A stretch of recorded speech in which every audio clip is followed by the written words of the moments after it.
colleagues and I remain squarely focused on achieving our dual mandate goals of maximum employment and stable prices for the benefit of the American people. Despite elevated uncertainty, the economy is in a solid position. The unemployment rate remains low, and the labor market is at or near maximum employment. Inflation has come down a great deal, but has been running somewhat above our 2% longer-run objective. In support of our goals, today the Federal Open Market Committee decided to leave our policy interest rate unchanged. We believe that the current stance of monetary policy leaves us well positioned to respond in a timely way to potential economic developments. I'll have more to say about monetary policy after briefly reviewing economic developments.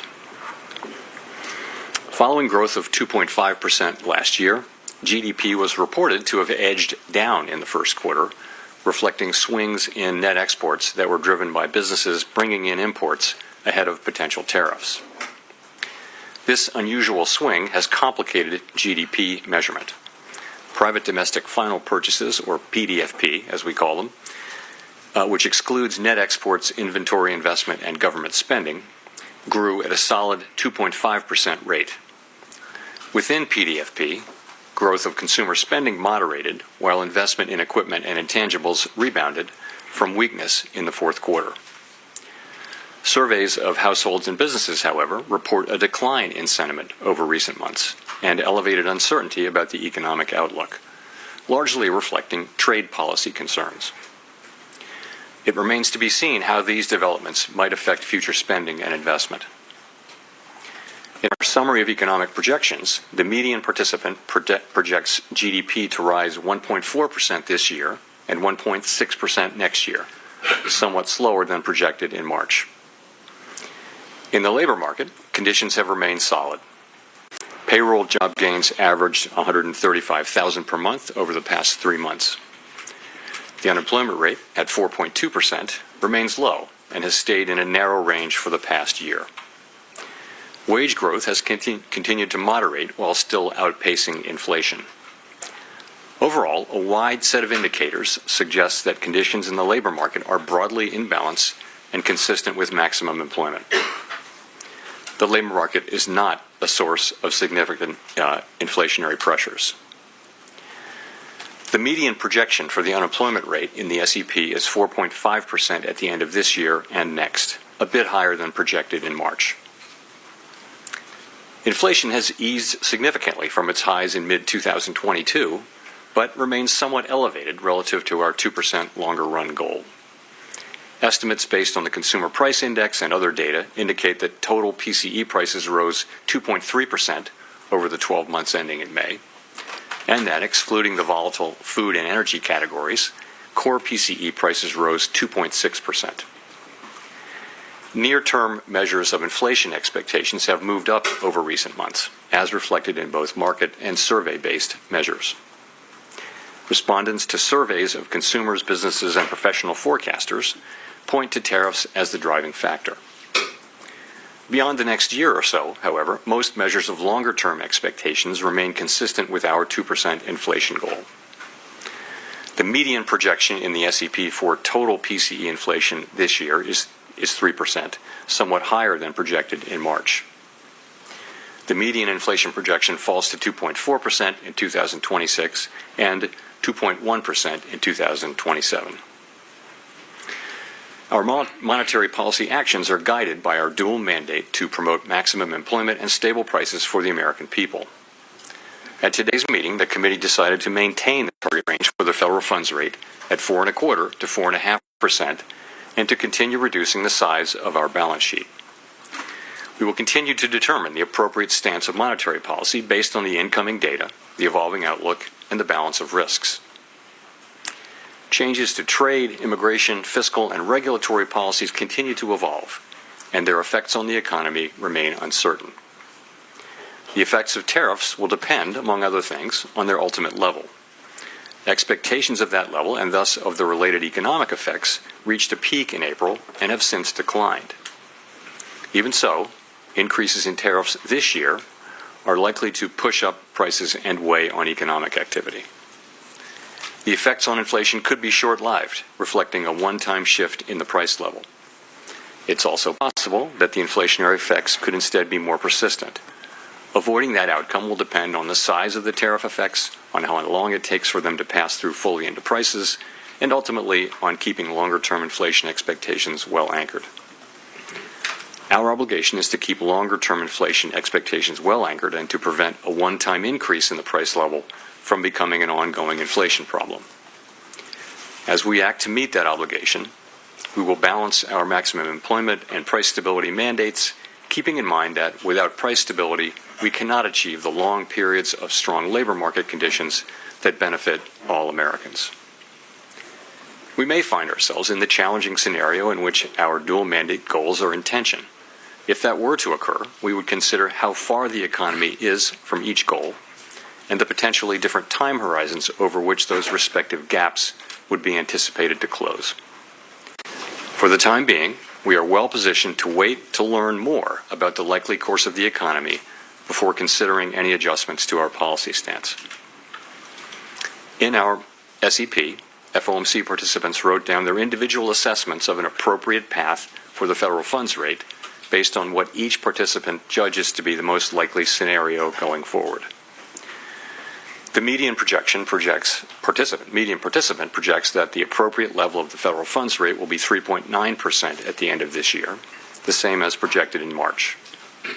The median projection declines to 3.6% at the end of next year and to 3.4% at the end of 2027, a little higher than the March projection.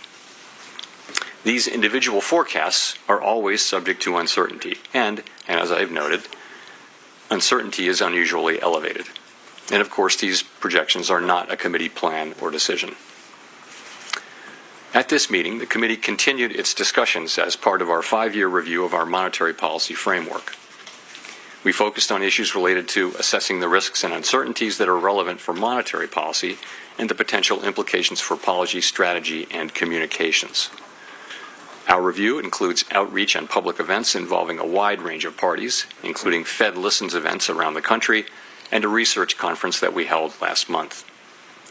We are open to new ideas and critical feedback, and we will take on board lessons of the last 5 years in determining our findings. We intend to wrap up any modifications to our statement on longer-run goals and monetary policy strategy by late summer. After that, we will consider enhancements to our suite of communications tools, including the SEP. The Fed has been assigned 2 goals for monetary policy: maximum employment and stable prices. We remain committed to supporting maximum employment, bringing inflation sustainably to our 2% goal, and keeping longer-term inflation expectations well anchored. Our success in delivering on these goals matters to all Americans. We understand that our actions affect communities, families, and businesses across the country. Everything we do is in service to our public mission, and we at the Fed will do everything we can to achieve our maximum employment and price stability goals. Thank you. I look forward to your questions. Colby. Thank you. Colby Smith with the New York Times. To what extent has the more limited impact from tariffs at this stage on inflation changed your view on what the ultimate economic fallout will be from these policies and the timing of when they will materialize in the data? So we've had 3 months of favorable inflation readings since the high readings of January and February, and that's, of course, highly welcome news. Part of that just is that services, core services, both housing services and non-housing services, have really been grinding down toward levels that are consistent with 2% inflation. So that's the good news.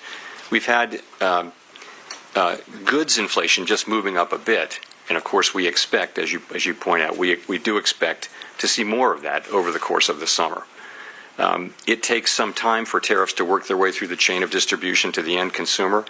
A good example of that would be goods being sold at retailers today may have been imported several months ago before tariffs were imposed. So we're beginning to see some effects, and we do expect to see more of them over coming months. We do also see price increases in some of the relevant categories like personal computers and audiovisual equipment and things like that are attributable to tariff increases. In addition, we look at surveys of businesses, and there are many of those, and you do see a range of things, but many companies do expect to put all or or some or all of the effect of tariffs through to the next person in the chain, and ultimately to the consumer. Today, the amount of the amount of the tariff effects, the size of the tariff effects, their duration and the time it will take are all highly uncertain. So that is why we think the appropriate thing to do is to hold where we are as we learn more. And we think our policy stance is in a good place where we're well positioned to react to incoming developments. So in terms of how we should interpret the rate cuts penciled into the SEP, is this reflecting that there's this expectation that underlying inflation will just stay well enough contained that allows the committee to eventually move ahead with those cuts? Or is it about, responding to a deterioration in economic activity, let's say? I mean, how should we make sense of the forecast? So if you look at the forecast, you will see that people do generally expect inflation to move up and then to come back down. But we can't just assume that. Of course, we don't know that. And, our job is to make sure, one of our jobs is to make sure that a one-time increase in inflation doesn't turn into an inflation problem. And that, again, that will depend on the size of the effects, how long it takes for them to come in, and ultimately on keeping inflation expectations anchored.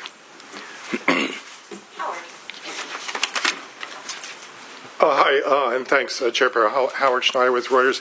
If you look at the rate path starting in December to today and adjust it over the full time horizon you've got there, you've taken about a quarter point per year out of your projected path, and you end at a higher rate at end 2027 than you would have in the prior forecast. Is that a result of a sense that tariffs will lead to more persistent inflation? Is it a result of reassessments of where your short-term neutral rate is? Why are you on a slower path now? So I would focus most on the nearer term as you get out to the later years. It's hard for anybody to know where the economy is going. You didn't see people moving their longer term, estimate of the neutral rate, for example, at this meeting. So and those things are probably slow moving. So I think if you look at what's happening here. Since March, this is since March, right? You see a little slower growth, just a tiny tick up, a 1/10 tick up in unemployment, and you see inflation moving up 0.3. And by the way, it was a similar move from the December SEP to the March. So that's what you see. You see the effects of tariffs. I think we learned in April after the March meeting that substantially higher tariffs were likely, and then since then. The estimates of where the tariffs will be have actually moved back down, although still at an elevated level. So we're adapting in real time, and what you see is an accumulation of individual assessments. But you say in the statement that risks have diminished on that front, but the July 9th, drop dead date for all the Liberation Day tariffs is still out there and unresolved. You've got now exchange missiles between two Middle East adversaries with a possible U.S. involvement. How can you justify saying that risks have diminished?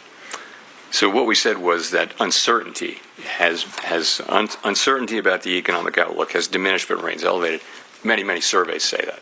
They do. So and that's actually a line from the Teal book, which you can see in 5 years. Remember to check that. Maybe the world will be over. No, but if you think about it, tariff uncertainty really peaked in April, and since then has come down, and that's really what that's just acknowledging. It's diminished, but still elevated. That it's uncertainty. So I think that's an accurate statement. Regaber. Thank you, Chris Regaber at Associated Press. There is an argument out there in favor of cutting rates more immediately.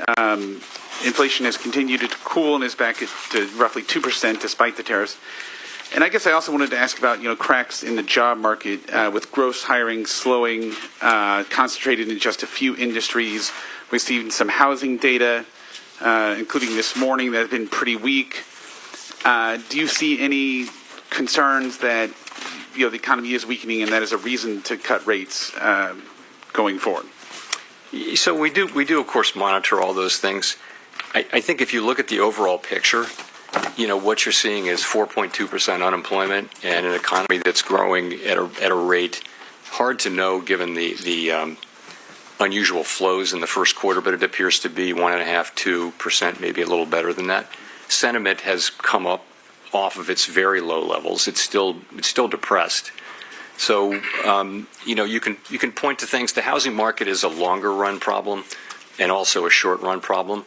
I don't think it's indicative of, basically the situation is we have a longer run shortage of housing, and we also have high rates right now. I think the best thing we can do for the housing market is to restore price stability in a sustainable way and create a strong labor market, and that's the best thing we can do for the housing market. You asked about the job market. Again, look at labor force participation, look at wages, look at job creation. They're all at healthy levels now. I would say you can see perhaps a very, very slow continued cooling, but nothing that's troubling at this time. But we watch it very, very carefully. So overall, again, the current stance of monetary policy leaves us well positioned to respond in a timely way to economic developments, and for now, and we'll be watching the data carefully. Well, just quickly on, given that there are concerns inflation will rise, but there is the alternate scenario that tariffs would create demand destruction and slow growth sufficiently, and that would perhaps keep a bit of a lid on inflation. Do you see odds of that scenario? What kind of odds do you see of that scenario coming true, and how many months of cool inflation would you need to see before concluding that maybe that lower inflation scenario is taking place? So this is very much the conversation we had today and yesterday. There are many, many different scenarios, many combinations of scenarios where inflation does or doesn't prove out to be at the levels we think, and where the labor market does or doesn't soften. And I think what you see people doing is looking ahead at a time of very high uncertainty and writing down what they think the most likely case is. No one holds these rate paths with a great deal of conviction, and everyone would agree that they're all going to be data dependent, and that you can make a case for any of the rate paths, I think, that you see in the SEP. And we do this once a quarter. It's a hard thing to do particularly at this time, but it does reflect. If you see somebody writing down a rate path that involves cuts, that's them saying, yes, I think we will get to a place, more likely than not, where cuts will be appropriate. And it could be a joint probability of a number of possible outcomes. Again, remember how much uncertainty we face, though. Thank you. Mr. Chair, I wonder if you could describe for us some of those scenarios. How do you get to a place? I'm noticing that the uncertainty levels in your forecast are very high.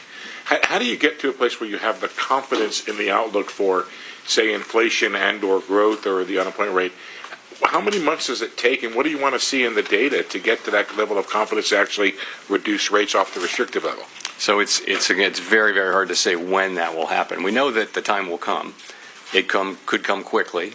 It could not come quickly. As long as the economy is solid, though, as long as we're seeing the kind of labor market that we have and reasonably decent growth and inflation moving down, we feel like the right thing to do is to be where we are, where our policy stance is, and just learn more. And in particular, we feel like we're going to learn a great deal more over the summer on tariffs. We hadn't expected them to show up much by now, and they haven't.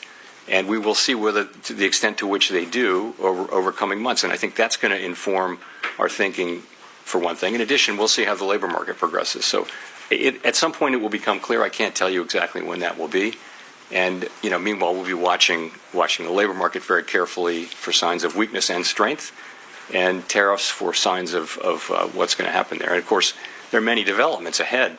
Even in the near term, developments are expected on tariffs. So I think we don't yet know with any confidence where they will settle out. We have an estimate, and it's I think all estimates are now pretty close together, but it's highly uncertain.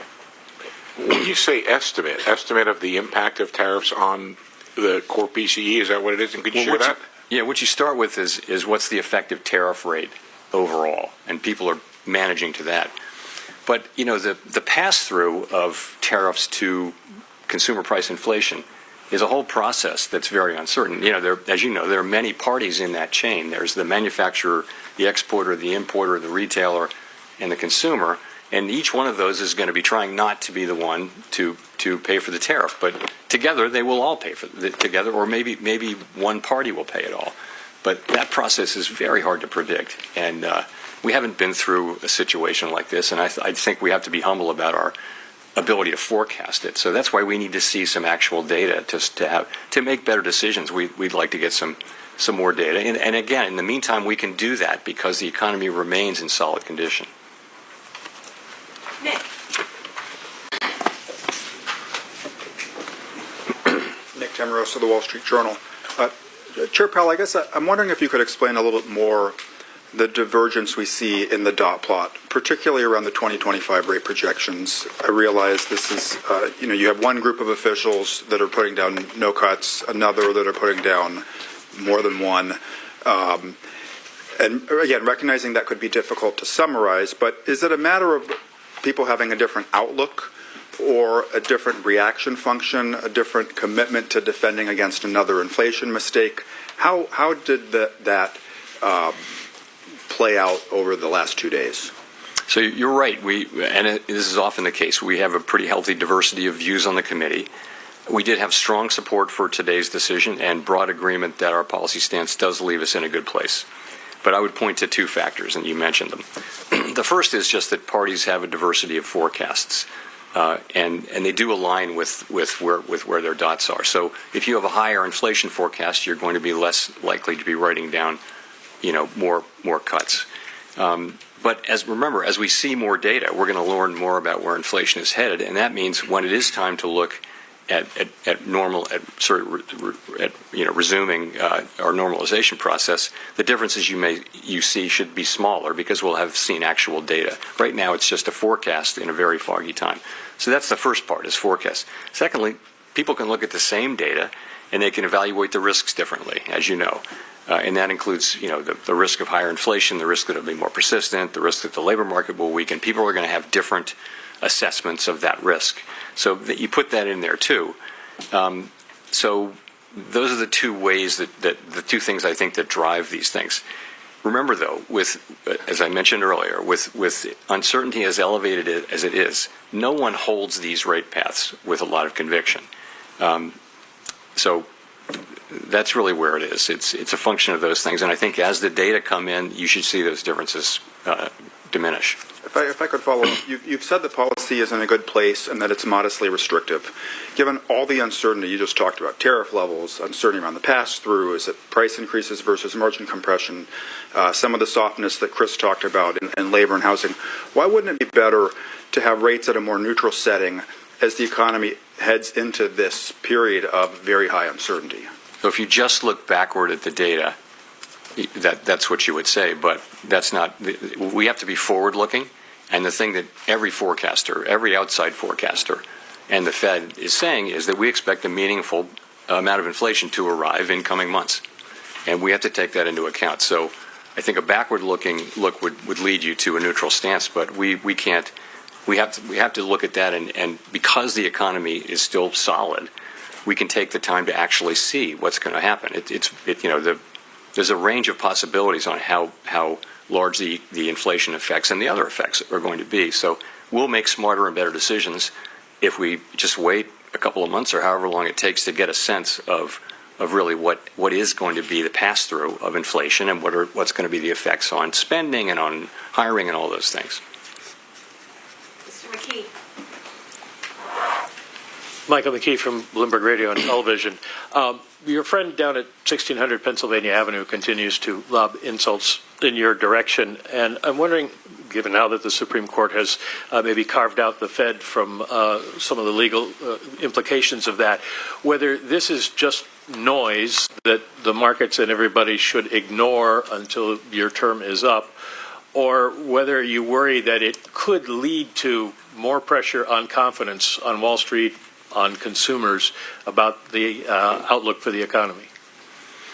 Look, from my standpoint, it's not complicated. What everyone on the FOMC wants is a good, solid American economy with a strong labor market and price stability. That's what we want. We think our policy is well positioned right now to deliver that and to be able to respond in a timely way as the data lead us around. The economy's been resilient, and part of that is our stance. And again, we think we're in a good place on that to respond to significant economic developments. That's what matters. That is what matters to us. Pretty much that's all that matters to us.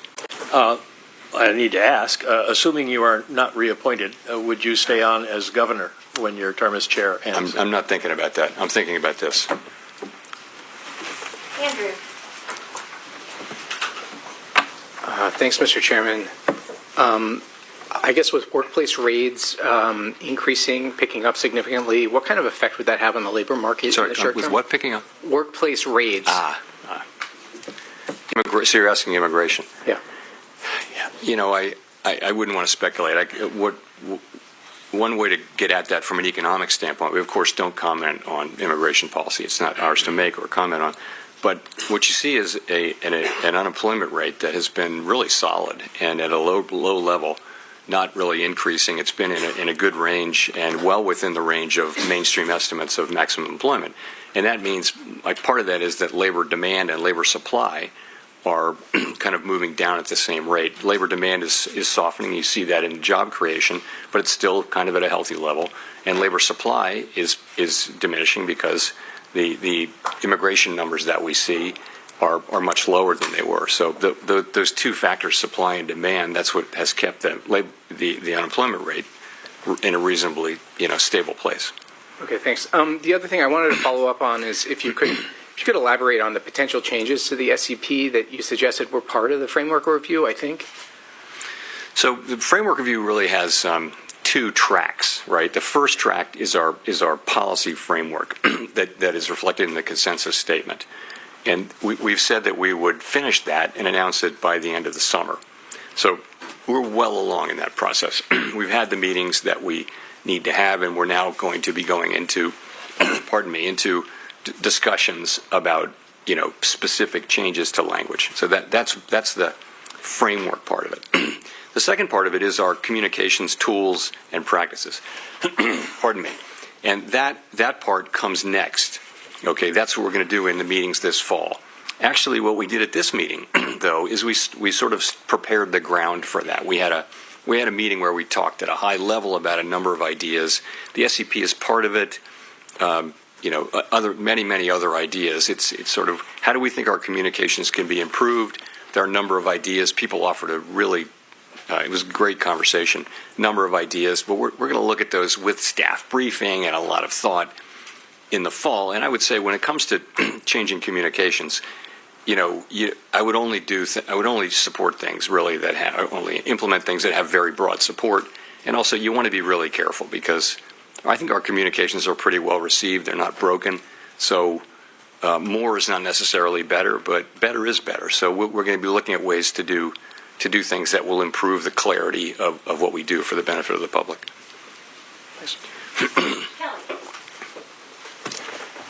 Thanks, Chair Powell. Kelly O'Grady, CBS News. You're famously known as the guy that makes decision based on data instead of speculation. You've said today the inflation data is in a good place. We don't know how tariffs are going to impact prices going forward. That's uncertain. But I've got to go back to the last time that you cut rates in December, and there was still the what if of tariffs. So what made you feel comfortable cutting then when inflation was higher than where it is today, and you didn't cut today? Well, the forecast for inflation in December was 2.5%. Core PCE for 2025, the forecast was 2.5%, which was a good inflation forecast. I think what we've learned is that, and this was long before we had any idea of what the actual policies would be, we've learned that the tariffs are going to be substantially larger than forecasters generally thought. And, we don't, our forecasts are generally not particularly different from those of other, well-resourced forecasting operations. So what we learned, and particularly in April, was that very substantially larger tariffs were coming and that would mean higher inflation.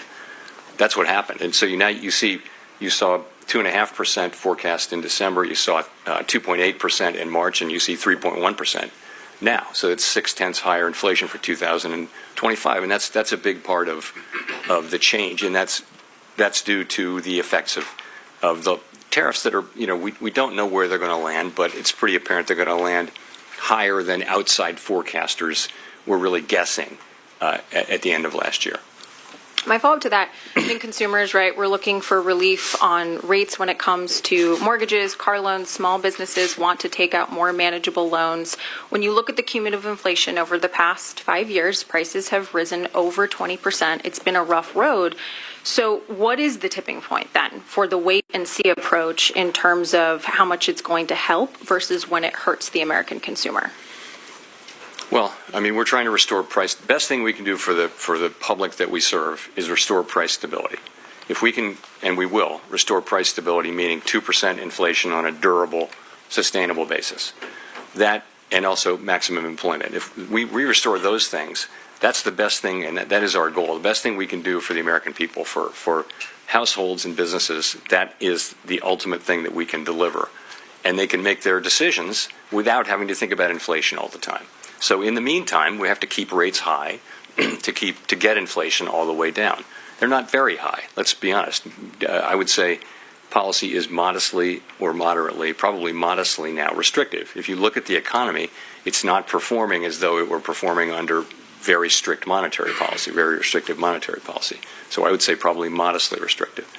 And so what it will take is confidence that inflation is coming down. Now, I would say without tariffs, that confidence would be building, because if you see what's happening with non-housing services and housing services, which are the other two big pieces other than goods, those are coming down really nicely now. So I think we have to learn a little more about tariffs. I don't know what the right way for us to react will be. I think it's hard to know with any confidence how we should react until we see really the size of the effects, and then we can start to make a better judgment. So that's what we're doing, and I think we can take the time to do that because unemployment is 4.2%. Wages are moving up. Real wages are moving up at a healthy clip now. And inflation is, 2.3% headline inflation over a 12-month basis. So it's a good economy and a solid economy with decent growth. Thank you, Chair Powell. So you're saying that uncertainty has come down, the economy is moving at a solid pace, inflation has come down over the past 3 months, and this is all moving in the right direction. So are you indicating here that Americans should expect some sort of economic pain in the second half of the year? I'm not saying that at all. From our standpoint, what I can say is that the U.S. economy is in solid shape. Inflation has come down. The unemployment rate remains at 4.2%. As I mentioned, real wages are moving up. It's a good job creation is at a healthy level. Unemployment, again, as I said, low. Labor force participation in a good place. So, and what we're waiting for to reduce rates is to understand what will happen with really the tariff inflation. And there's a lot of uncertainty about that. Every forecaster you can name who is a professional forecaster with adequate resources and forecasts for a living is forecasting pretty significant. Everyone that I know is forecasting a meaningful increase in inflation in coming months from tariffs because someone has to pay for the tariffs, and it will be someone in that chain that I mentioned between the manufacturer, the exporter, the importer, the retailer, ultimately somebody putting it into a good of some kind, or just the consumer buying it. And all through that chain, people will be trying not to be the ones who pick up the cost. But ultimately, the cost of the tariff has to be paid. And some of it will fall on the end consumer. We know that because that's what businesses say. That's what the data say from past. So we know that's coming. And we just want to see a little bit of that before we make judgments prematurely. And follow up on that. So you spent years ago talking about how you're data dependent, and be a little more direct on this. Now you're making decisions looking forward. Doesn't the data you're seeing today indicate there should be a rate cut? No, I mean, your monetary policy has to be forward-looking. That is elementary. You've got to be looking. I always talk about the incoming data, the evolving outlook, and the balance of risks. We say that over and over and over again. Right, so it's always forward-looking. If at the very beginning of the pandemic, we cut rates to zero immediately. Nothing had happened. We just knew that it was going to be really bad, right? So we took very aggressive forward-looking because we knew things were going to be unusually difficult. So, of course, this is something we sort of know is coming. We just don't know the size of it. And again, the economy seems to be in solid shape. So the labor market's not crying out for a rate cut. Businesses, we're in a bit of shock after April 2, but you see business sentiment, you talk to business people now, there's a very different feeling now that people are working their way through this, and they understand how they're going to go, and it feels much more positive and constructive than it did 3 months ago, let's say. So, again, we think that our current stance of monetary policy is in a good place. Amara. Thank you. Amara Mokway with Bloomberg. Chair Powell, in February, you told Congress that the Fed is, quote, overworked, maybe not overstaffed. Then in a memo to staff in May announcing a deferred resignation program at the Fed, you said you wanted to ensure that the Fed was, quote, right-sized. Those two statements appear to be at odds with one another. Could you explain what changed in the roughly 3 months between those statements that made you decide that staff levels at the Fed should decline? I don't see them at all as intention. So I was asked, is the Fed overstaffed? And I said no. And I sort of said as a pun, overworked but not overstaffed. People do work extremely hard at the Fed, and I know they work hard at Bloomberg too. So, but we do. We work hard. But I would say this. So we are careful stewards of public resources, and sometimes you need to show that. So there have been several times in our modern history, where the Fed has said, you know what, we're going to do a buyout. We're going to show the public. We're going to demonstrate that we are good stewards of public resources. So we thought, and I thought, that this is a time when we can, we grow at about, our headcount has grown at about 1% a year.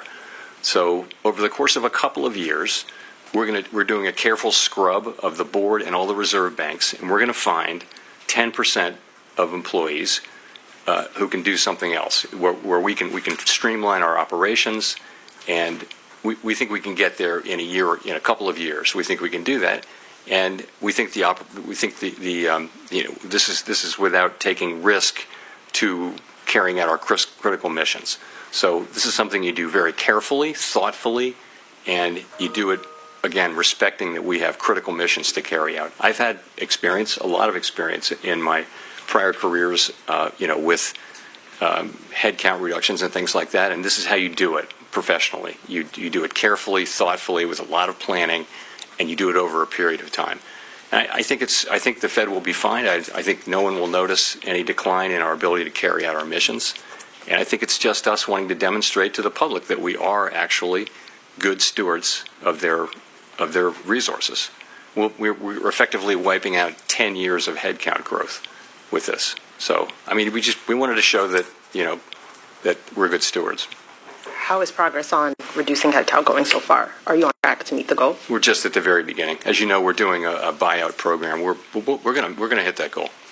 I think many organizations find that they can do this. You don't want to do it every year or anything, but you can do it at intervals, and you wind up not interfering with your ability to perform your jobs. Claire. Chair Powell, Claire Jones from the Financial Times. As you're no doubt aware, the Senate Finance Committee has tabled its version of the reconciliation bill this week, and I was wondering if you could tell me a little bit about the tenor of the debate at the FOMC over the past few days on fiscal policy and the degree to which that influenced people's projections for 2026 and beyond. Thank you. Yeah, so we don't sit around and debate or really discuss. We take fiscal policy as fully exogenous, and so we actually really didn't talk about the bill or the contents of it. It's still evolving. When it gets closer, remember also we have a very, very large economy, and that the effects will be at the margin.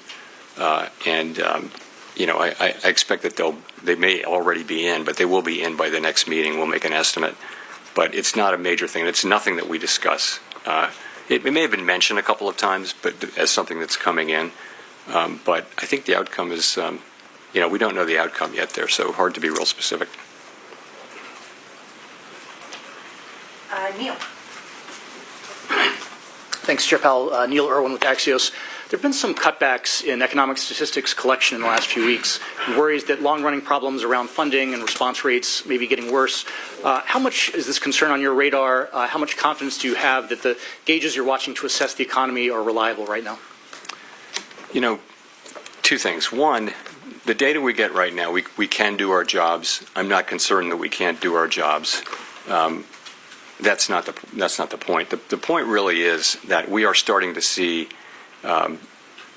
layoffs and important gatherers of data are saying that they're having to cut back on the size of their surveys. That's going to lead to more volatility in the surveys. I think we should take a step back and, from our standpoint, and I think the standpoint of businesses and governments and everyone, having really good data on the state of the economy at any given time is a huge public good. It helps, it not just doesn't help the Fed, it helps the government, it helps Congress, it helps the executive branch. More importantly, really, it helps businesses. They need to know what's going on in the economy. The United States has been a leader for many, many years in this whole project of measuring and understanding what's happening in our very large and dynamic economy. And I hate to see us cutting back on that, because it is a real benefit to the general public that people in all kinds of jobs have the best possible understanding of what's happening in the economy and hence what's likely to happen. It's very hard to measure what's going on in the U.S. economy. If you read, there was a book called, it's really remarkable how many things you need to understand to estimate U.S. GDP. Very, very difficult, and it's so important that we get it right. I just would say it's not a place to I would want to keep investing in that, for the good of the general public. Victoria.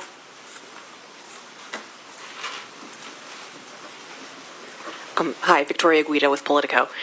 So you're conducting this monetary policy strategy framework review, but next year we're supposed to have a new Fed chair, and I'm wondering if that affects at all the way that you're approaching this. How do you ensure that this framework will actually be durable? The framework document goes back to 2012, and it's the committee's document.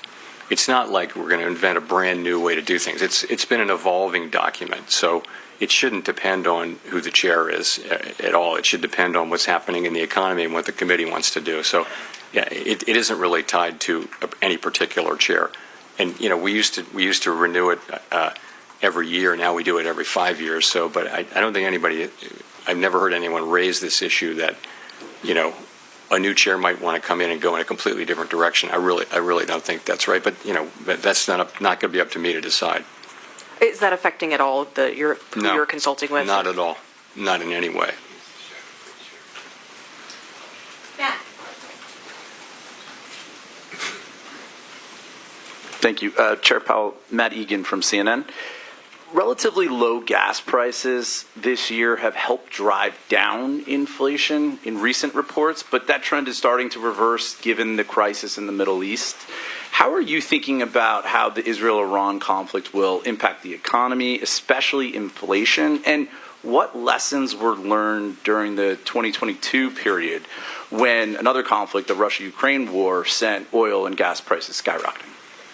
So, of course, we're watching, like everybody else is, what's going on. I really don't have any comment on that. Possible that we'll see higher energy prices. What's tended to happen is when there's turmoil in the Middle East, you may see a spike in energy prices, but tends to come down. Those things don't generally tend to have lasting effects on inflation, although, of course, in the 1970s, they famously did, because you had a series of very, very large shocks. But we haven't seen anything like that now. The U.S. economy is far less dependent on foreign oil than it was back in the 1970s. So, but there. A quick follow-up. I've just got to ask you about artificial intelligence. Some technology executives have recently been warning that AI could wipe out a large chunk of entry-level jobs and significantly increase the unemployment rate. I'm wondering how concerned you are, if at all, about the threat that AI poses to employment. So this is the question. The question really is, will AI be more augmenting labor or replacing labor? And I wouldn't. We all see those announcements, including one today. I wouldn't, overread a couple of data points, because AI should be creating jobs at the same time. It may be replacing, maybe doing both. Anyone who's done any work with AI will have been a little bit stunned at how capable it is. And it's just a different thing. So I think this is something that certainly has transformational potential. And probably we're in the very early stages of it. You know, they say what you're seeing now compared to what you'll see in 2 years is going to be very different and even more effective. So I think it's really hard to know. That, you know, of course, there are optimists who feel like it's going to make everybody much more productive.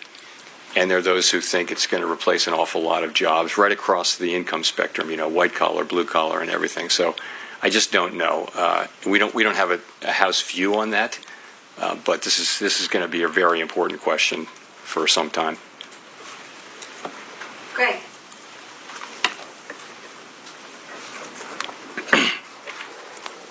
Thank you. Greg Rapp from MarketWatch. I was wondering if you could step back a little bit, Chair Powell. You know, there's a spate of articles and a lot of op-eds now in the newspapers saying that the U.S. economy and the global economy is going through this profound change, you know, akin to the end of the Bretton Woods era in the 1970s. And don't you owe the American people, like, some sort of, like, explanation for what we're going through? I mean, I noticed earlier this month when you talked about Bretton Woods a little bit, and you said that Bretton Woods, the Fed staff had to, like, change how the dollar, movements of the dollar was impacting the economy. Are we going through something like that now? That, you know, are you having to change how you do monetary policy? Is it that fundamental a change underway? Thanks. It's certainly a time of real change. You know, from a geopolitical standpoint, from a trade standpoint, from an immigration standpoint, you see this not just here but everywhere. So there's quite a lot going on. It doesn't change the way we do monetary policy in the near term. I mean, but and it doesn't change our objectives or what we need to do. And you know, these things are not really our issues. They're really issues for elected governments. All of those issues are really for elected governments. But there's no question it's a time of real change, and very hard to see where that goes. You know, will it be? There have been many things written about how it's going to be a more inflationary time. That's possible. It's not guaranteed. You know, AI could cut in the very other direction. AI could make people much more productive and push in the other direction. I don't know, though. So, but you're right. But honestly, our focus is a much more practical one, and that is how do we keep inflation low and employment high in the near term. That's really what we're about. Mark Hamrick.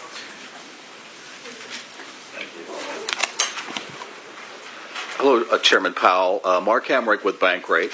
What is the view about the growing amount of slack in the job market, including the softening in payrolls, the forecast of a modest rise in the unemployment rate, and the ability of workers to demand wage hikes or not in this environment where you have inflation surging? You don't really see unemployment going up. You don't see increased slack, really. I mean, at the margin. Remember, you're at 4.2% unemployment. That was, for many years, that was an extremely low level. It happens to have come up off of an even lower level as we came out of the pandemic. We were as low as 3.4%. But 4.2% is probably at the low end of estimates of the longer run, sustainable level of natural rate of unemployment. So I guess I wouldn't agree with that. And also, in terms of wages, you know, real wages after inflation have been moving up sort of more than was consistent with 2% inflation. They're still moving up at a healthy clip, and I think much more consistent with 2% inflation given a reasonable assessment of trend productivity. So it's a pretty good labor market. You're right that the level of job creation has come down, but so has the supply of workers, the change in the supply, the new supply. So you've seen the unemployment rate remain pretty stable at 4.2. It's been as high as 4.3, but those are good numbers. So it's a pretty good labor market. There's a more concerning thing is there are not a lot of layoffs, but there are not a lot of job creation. The number, if you're out of work, it's hard to find a job, but very few people are being laid off at this point. So that's an equilibrium we watch very carefully, because if there were to be significant layoffs and the job finding rate were to remain this low, you would have an increase in unemployment fairly quickly. But that hasn't happened. It really hasn't happened. the U.S. economy has defied all kinds of forecasts for it to weaken, really over the last 3 years.